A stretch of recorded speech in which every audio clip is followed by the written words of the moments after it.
resources that are out there. This is a great county resource page, and it has some things on here are actually personally relevant for not just for school gardens, but for just where you can get compost. This is just a great resource page, and the yellow one is about it's about year-round gardening tasks, and it's created through the California School Garden Network. Mickey and I just attended a second training. They did training right after the state gave out the California School Garden grant. And then, there was really no support, and so they created this training to support the school gardens. And as a result, a lot of the gardens, they weren't funded in the long term, so they didn't always survive. And, this is an example right here of another garden that, it used to be thriving at one point when there was people here who put some time and energy into it. And then, even the teacher who's right out in this classroom, he's a really nice guy, but he's having trouble maintaining it by himself. And so, I think that this is a great list of what tasks there are. I think one of the biggest lessons I've had in my work with gardens is never go to the garden alone. That's the bottom line. You always bring a friend, and if you can, bring 2 or 3, because there's always, the work goes faster, it's funner, and you're likely to have more people to catch when things fall through the cracks, because that always happens too. Yeah. So those are 2 resources that I wanted to share with you. I made this orange one is 2 pages from I made an after-school program, little whole 6-page thing, but this is 2 pages from it, and they focus on some things that have been in my learning about what activities are good to do. This is just a summary of some regular activities, and on the back are some curriculum resources I've used for these activities. I think that starting a garden program is it always should be when you're starting a garden, you should always think about the program, not just about the garden. And I think a lot of people walk into these garden situations and get really high on the idea of building something, but they don't have a long-term plan. And if you're the long-term plan, what happens when you move on to something else? And so I think that a lot of times it's really important to start building that long-term plan as you're building the garden, and build the garden with other people so that you're building that long-term plan together, that there's more people who are kind of planted into that project. I'm all over the map right now, but I'm just going to go through some tips about working in the garden with kids. Or would you guys like to take a break and do an activity? which sounds the funnest. I brought some worms. I brought some recycled containers for making wheatgrass heads. We can pass around snap peas to taste. Doing tastings in the garden is always fabulous activity. So maybe we can get the peas out and snack and keep talking. Yeah.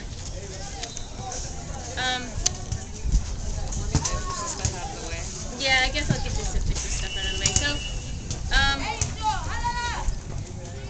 working in the garden with kids, and I like this to be a conversation, so I'll just bring up what my experience is. It's really daunting for a lot of teachers to walk out of the classroom and be outside. And so there's some strategies that I've used, and I still am struggling with it. Mickey's probably got some more skills that he helps me learn about it, so we work on it together. But one of the things I've learned from Garden Club is having stations, having 3 activities set up instead of just doing 1 activity. So even if your plan for the day is to plant the garden bed, make sure there's somebody doing compost and somebody planting seeds or something like that. Just having 3 activities. And sometimes the activity can be a passive activity. There's a great gardening activity where you have just kids lie down on the ground and look up like an ant's view and draw that perspective on a paper. And then, and just, everything that you can do to start teaching observation skills, such a critical part of gardening because, when you walk into the garden and somebody's eating all your greens, you gotta practice to find that critter. And so, learning those observational skills is a really important part of gardening, and having at least one activity that helps kids focus that is very helpful. I think there's activities that are all the time activities, which I handed out. You can always have those going on in the background. In San Diego, most of the time we can always be watering when we're in garden club.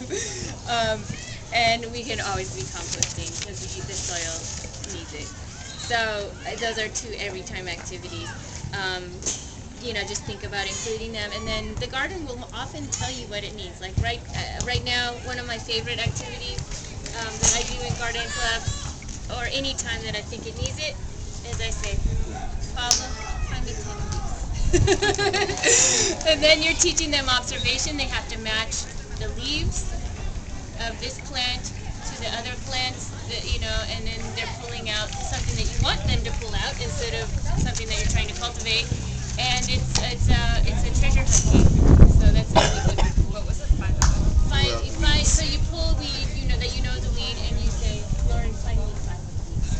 Or maybe you say 15. If it's the chrysanthemum, it's 25. And they like that number because it gives them a specific goal, aim point, and same thing though, pick up 5 pieces of trash or whatever. Yeah, and we spend a good part of our garden time focusing on not just the garden itself, but some of the effects of the garden. Like we do some stuff on solar energy to get to photosynthesis, stepping up to it. We started the year with that to just begin to think holistically about where the energy comes from. So we do, and when they get that moment where they go, "Oh, we're eating sunny dirt, sunny plants." Yes, this is amazing. And they begin to make that connection about energy and where it comes from. Yeah. Okay, I stop. Fine, that's good. Keep going. Anytime you can recruit other adults to help you, it's always great when you're working in a garden club. Even with young adults, with teenagers, it's nice to have that mentorship. I think the ratio in a garden is good to have like 1 to 3 or 1 to 6 instead of 1 to 37 or whatever sometimes we get. And so I encourage that, people to come. Of course, you have to watch out for districts and situations where you need to follow the rules around paperwork and background checks and all of that. And the ratio, the activity that you have to do can often be directly connected. If you have the stations, that's cool, and you have the people man the stations, that's good. But also, pick an activity that 15 people could do, and or 20 people, whatever it is. Because if you have isolated space and only 3 people can do the job, then you're going to have either need another station or find another job that can facilitate 15 people. That's what I like about the pulling the lead. You can do a couple different. Oh, which since there's a lull. Oh yeah. Yeah, so tasting. I just found this over there. Yeah. So. No meat eaters. Yes. Do you like them? What do they remind you of? When you eat them, have you done it already? Have you thought about what they remind you of? Or do they just taste like they taste? Yeah, for me, the first time I did it, and it's also good to anyway, first time I did it, I was like wasabi. And so I try to remember the name, nasturtium, and I connected with wasabi, which is the taste. And you can begin to use this as a garnish. And actually, we do have a chef come in. We have him come in on Wednesdays and show us how to prepare some of these things. But I like this one, blow it off, eat the whole thing, talk about why you should do it with somebody who knows what they're eating. So don't take off start picking stuff. Parents appreciate that. It's also great to do. But for me, the biggest thing that I get out of this with kids to begin to break down, the urban alienation of nature. I mean, kids, urban children are often afraid to get dirty, afraid to touch, and definitely just to eat a flower would be easy. I mean, you're going to eat something that's not in a plastic wrapped bag. I don't trust it. So you need to begin to break down that alienation between the child and the earth. And that helps later on with political things and living. We made a salad and put those and cheese in it. And then we, Really good? Can I try one? Yeah, I have some more if you guys. And oh yeah, we have IB units, probably much like the school does, about being risk takers. Anybody else? I have more. Anna? Well, there you go. Okay, well, I brought They're something over there that's if you- more taste, everybody well, changes their mind. less spicy, maybe I should say. So Yeah. I went to the farmer's market, and one of the ways that I try to raise a little money for my farm, or for my garden at the school, is by doing a little produce stand. And I don't always have enough, so I go to the farmer's market, and they often will give me a good deal on some produce. And then I give people tastings, because often in the school events, I don't know if this experience at your school, they sell crap. And so I like to counter that crap, with this good fast food. So I like to pass around a fast food and show you these fruit and vegetable cards that are made by the California Department of Education. They're really awesome in that they not only have the name of the vegetable or fruit with both Spanish and English, and I would say arveja? No. Chicharo. Chicharo. Anyway. Yeah. Chicharo, no. So there's sometimes different Spanish words than what the ones they use out there. Anyway, Robert, what word did you say? arveja? Chicharo. Adventure también. But they also have the nutritional information on the back, where it's grown. So this is kind of, they don't have all of the nutritional information sometimes, but it's a good start for getting people thinking about how much there is. And we use these a lot for activities. You can have people think about what part of the plant is this, dissect it, look at the seeds. So peas are a great thing to grow because they are fast food in the garden. They have a lot. So, These come from your garden? These come from your garden? JR. Did you get something? We had some from our garden yesterday. They ate them all. I was standing across from the booth with the Doritos. And I said, you guys try this. We also have this really cool thing at City College too. Cake gooseberry. Popping right now. Yeah, they're really yummy. Those orange ones. Yeah. Well, tell me more about it. Yeah, gooseberries are superfoods. They're really high antioxidants. It's really good for your body, cleans you out, good digestion. It's really it's a high protein superfood, citrus, and immune system. It's really good for better. I mean, you can make put it in salads or make it in a smoothie. Maca, gooseberries, Wow. strawberries, raspberries. Yum. It's really gives you a lot of energy. High protein energy. We just had a fundraiser and did bread pudding, I think. Vegan bread pudding with the gooseberries. Nice. Yeah, it's fantastic.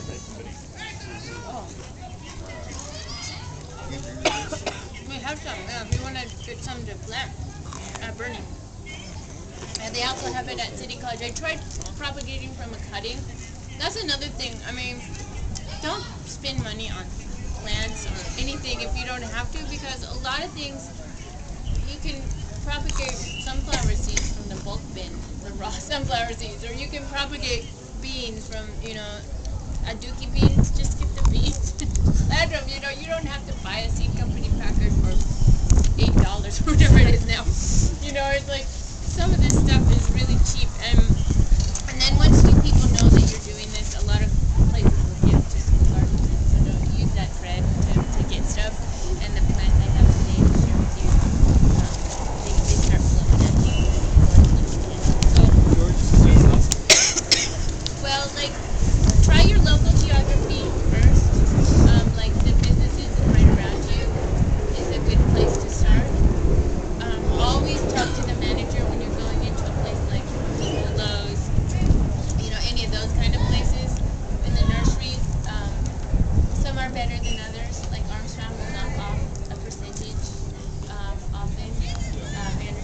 is a little It helps more if you tricky bring to a get. letterhead, right, from your Exactly. school? Yeah. Just some kind of I'd like generic. to have some way to write it off. So. What would you do? Would you do for like a nonprofit? Same, yeah. Yeah. Yeah. If you want plans too, let me know. I don't know how you do it. I've got a bunch. I was just telling you. I'm not sure where we are on time or activities or energy. What people are 11:20. looking for. 11:20. 11:20. So we have about 25 minutes. We could problem solve about a specific garden. We could we have brought this wheatgrass seed activity, which is great for littler kids. Draw a little face on it and then make the, like the chia pets, gets the hair coming up. And then, if you do have somebody with a juicer around, you can cut it off and juice it, and then, or you can let it go all the way to seed. And talk about wheat and how wheat is in everything. Or you can use the grass as part of your. I mean, it's a cover crop that you run to build your soil. So there's every lesson has 5 lessons to go with it. So true, huh? And are you right now currently working with youth in Mundo, or? Yeah. Yes. We have a nonprofit group. It's a grassroots nonprofit project called Mundo Gardens. It's about cultivating wellness, bringing nutrition by planting organic gardens in the communities and in the schools as well, and bringing in fitness with nutrition, and fitness including yoga, capoeira, and nutrition and health. And we also have cooking classes, vegan and raw foods, and all about and we do art too, art and music. And we have a garden in National City. It's called Joe's Pocket Farm. It's on 210 North Q Avenue on the corridor of Southeast and National City. And we have one in Golden Hills right over here. It's called Mama's Golden Hill Garden, and it's over at 30th Place and 30th Street. It's really close, and there we're on Sundays from 3 to 5. And it's a family garden and a healing garden. So we're opening out to the community to come in. We plant and we harvest right there. We have making it a little outdoor cooking. And the plan is to make a natural tea garden, making teas for healing, and also raw foods like wraps, collard green wraps and chard, and green juices. And so we do it right out there in the garden. So we're there on Sundays. Definitely want to give you a flyer for that, and pass that around. And in National City, we're there on Fridays. We do workshops from 4 to 6. So It's every Friday, or? yeah, every Friday from 4 to 6. And then I have these flyers I wanted to give you for more information. If you want, you can write the address on it, the one that's closest to you. Who lives by Golden Hills here? Yeah? I live in National City. National City? You can write down the National City one. You got a pen? I scored this couple. All right. Oh, you do Okay. capoeira? Oh, that's good. It's cool. And do cooperative training. Oh, that's cool.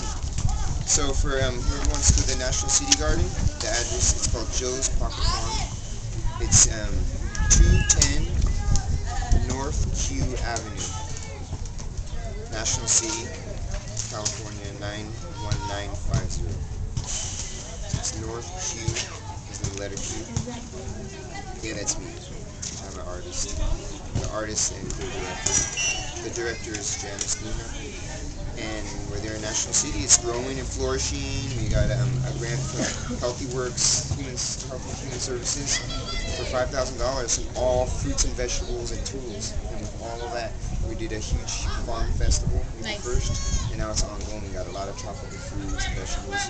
We just need help working it, and whoever works it reaps the benefit of gets to have fruits and vegetables. Nice. Yeah, so it's an education garden. Is the Healthy Works grant, do you get that every year? Oh, it's just a one thing. It was just a We were one just thing. blessed to get it. With the help of the National City Youth, we're in a youth resident leadership program, RLA. We were in that program through all the gardens too. And then they helped us get this grant. Whoever wants to write down the Golden Hills Garden, it's 707 30th Place. It's right over here. It's off 30th and G. And 9.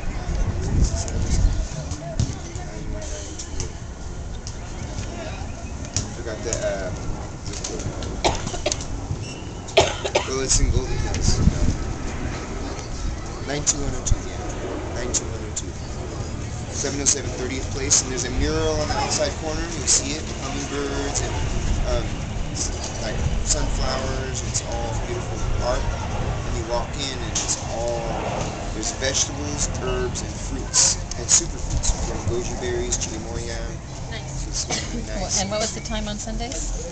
3 to 5. Yeah, and we'll be having capoeira there soon too. Is this like Golden? This is the flyer.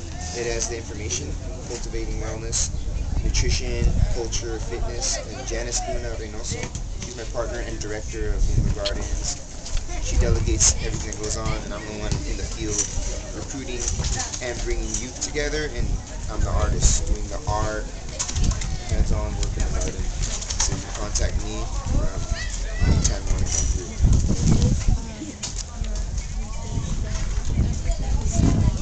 Yeah, planting this, we plant these and we harvest it, making food, and I do the cooking classes. And the art, that's my art there, and I have a gallery, Mundo Gallery. It's in University Heights, right by Bernie, 4212 Florida Street. We have art, and it's a healing center too. So art and healing and cooking, all of that comes together. So yeah, connect up. I guess so likewise, thank you so much for sharing your garden. That's really cool. We too, Seeds and City, so City College, 1313 Park Boulevard, if you're interested. Our volunteer hours are Tuesday, Thursday, and Saturday from 9 to noon. And we're having workshops as a fundraiser over our summers. So we're learning about compost, we're learning about urban gardening. I think it's $100 for the workshop, but this is a fundraiser. The farm has only been up for about 3.5 years, and we're struggling to keep funding going. So any sort of fundraising tactics that we can do, we appreciate. And if you don't have the $100, come volunteer with us on Tuesday, Thursday, Saturday, 9 to noon.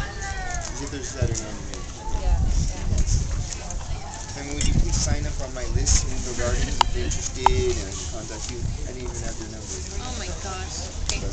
So then we can connect up, and if you're interested in coming to anytime, I'd be really blessed. We're bringing youth, bringing kids.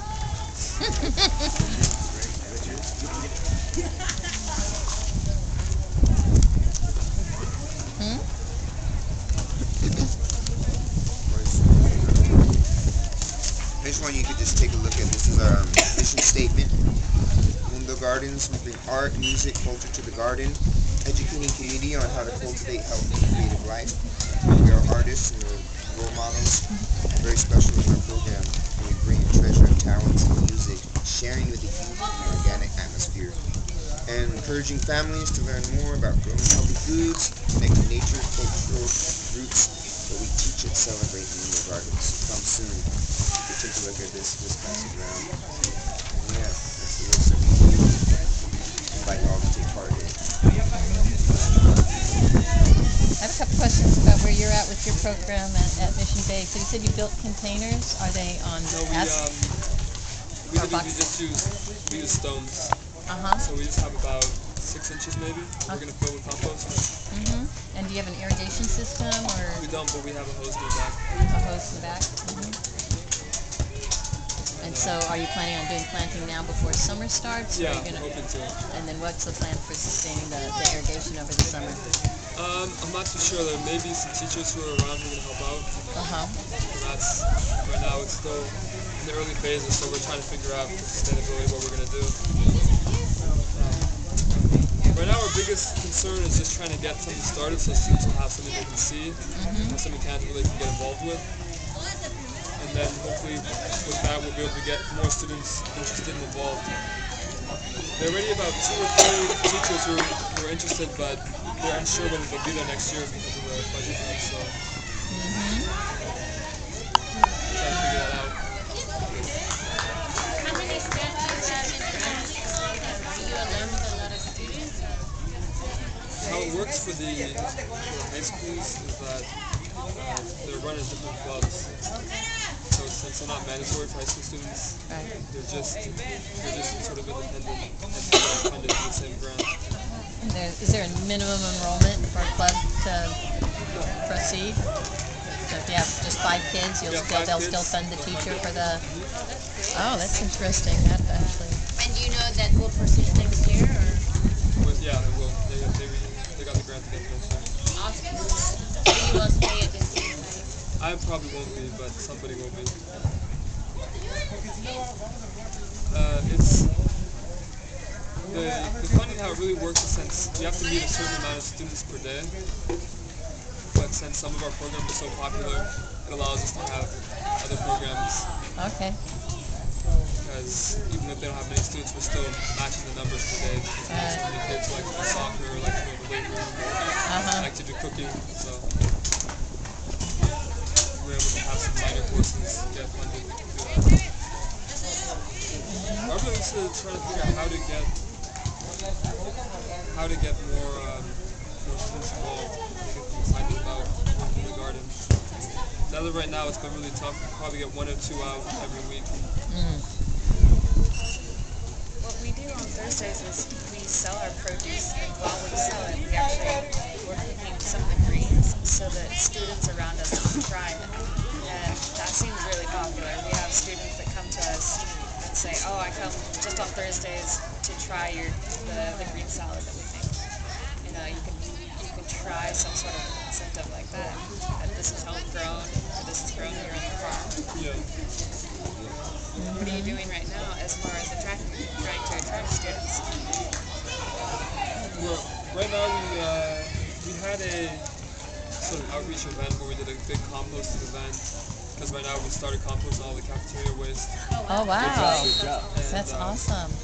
One of the other teachers is really into composting. She does a yearly compost presentation for all the students. So we did that, and we had about 20 students sign up to be part of the garden club. And then when we had meetings, nobody showed up. Oh man. So it's just the follow-through that we're struggling with. Have you?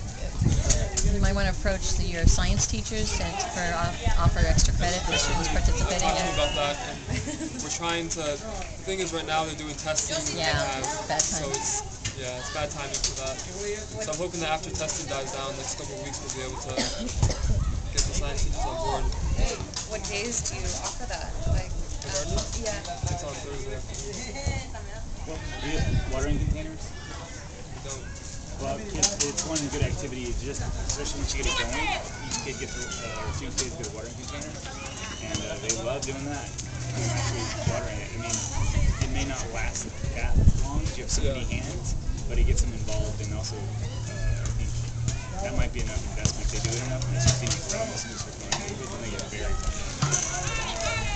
One of the things in the Morse High School ran an internship program, so it was like actually an agricultural training program. It was kind of the precursor to Cement City, and the students actually got paid. Wow. And it was like a nominal stipend, but that, you know, if you can find a grant that can help with that, I mean, it's like a job then. And then, you know, the way that they ran it, it wasn't just a job to learn how to grow food, but it was about building community. So they did a lot of activities and trust building activities so they could work as a team in the garden. And then they went out and did the garden activities and had a stand as well to sell. So, you know, I think farm stands are a great idea because they bring in that local food. I think there's a lot of clubs on campus that sell things to make money. So instead of tying it to something that's like a big company and, you know, a lot of plastic waste, tying it to something that's a farm, you know, as a start, you know, maybe make a farm raiser, and then people get involved, and then maybe that money goes to this site, and then, you know, so that there's some kind of cycling back, because it is hard to be on the grant treadmill, but if you can find some self-sustaining method, like a stand or something, where you're getting a little bit of money, and it's enough to kind of incentivize the thing, you know. Because you'll probably be making enough compost to sell compost too, but you'd have to take it out of the school to probably to sell it, you know, like selling it at And then the you gotta farmer's get market or certified, something. yeah. For the compost? or donations. I sell don't know. compost? Well, the compost is a funny thing. I think on a school site, it's considered a demonstration, so it's okay to do it in higher volumes. I don't know about selling it. I've never Donations. tried it. You Get could. I around mean, it. that's how we do with it. We That's don't better. we don't get certified. We just sell everything as a donation. You know, you can have it and then donate. That's how we deal with this problem. What's the name of your composting teacher over there? Miss Vicky Turner, Vicky Turner? you know? I've heard, yeah, I've emailed with her. We also have CSA bags, so do you guys have anything growing right now? We Nothing. have nothing right now. We just started setting up the beds. That's why I was wondering some activities to get kids involved in that process. Planting. We haven't even started planting yet. Okay. Right now, building up the Well, soil. you can do some planning activities where you get, you know, even just check out from the library some different gardening books and help them think about what season is the right season to grow whatever. One of these sheets I gave you has some plants on the bottom of what you might be harvesting, what you might be planting. So that's like a cheat sheet. But it's good to help them like go all the way backwards. Even just get a, you know, city farmer. He has a box in his inside place where you can get free seeds, and a lot of them are out of date. But those are great for just looking at the packet and going, oh, squash, it goes from this time to this time. We could plant it now, you know. Oh, greens, well, you know, this might bolt soon because it's more of a winter crop or whatever, you know. So you can kind of see and get them thinking about that, and then have maybe them even, you know, plan, well, when we get this bed, you know, how much should we space things out? That's kind of a math exercise too, to like think about how far things need to be, and you know, what things go well together. Companion planting, that's a whole nother lesson in terms of, you know, pest management in an organic garden requires to do companion planting, then you can prevent any kind of intervention. Do you want to sign the book? And then, you know, you're developing a new habitat by planting a garden, so you can see kind of what's already there and do observations of, you know, what animals, what plants are already growing here, what's the drainage like, you know, just exercises to see the site. What's the sun like? Where is it shining the most? Where we want to plant our lettuces so they won't get cooked versus where our tomatoes are going to go, ah, you know. So it's, there's a lot of, you know, just in that planning phase, like even just in this garden, you can see all the opportunities to just think about, even with it being this fallow, I still see amazing things happening. There's an eggplant volunteering over there on the side. You know, there's, you know, some edible weeds that Mickey found. You know, there's some places where things aren't growing, which is interesting too. So, you know, that might be test the soil. You know, do actually get a kit and look at, you know, what the results tell you.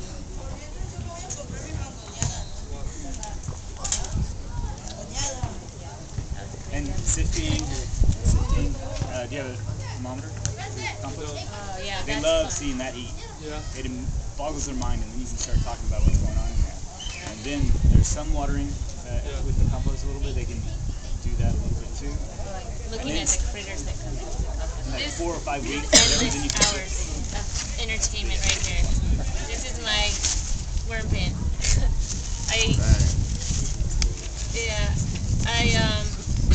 Yeah, I didn't get to this, but all my words are wearing off, but I put worm facts on the outside and then worm anatomy on the top. It totally wore off. But this you can make in your classroom. You don't even need to do this drainage, but you know, this can be a fun activity too. Just bring a drill some holes in a container. You can use shredded paper from your classroom, and then, you know, this is pretty much finished, but you know, I gave a bunch of worms to another school, but there's some in here. And so then taking these out and looking at these guys, it's a good Valentine's Day activity because they have 5 hearts. And Is that why they're able to regenerate then? if well, they they're get also split? hermaphroditic, Mhm. so any 2 worms can make babies. And they lay little eggs, and kids get really good at finding Finding those eggs. the eggs, man. When you show them one egg, they're like, oh, they find out.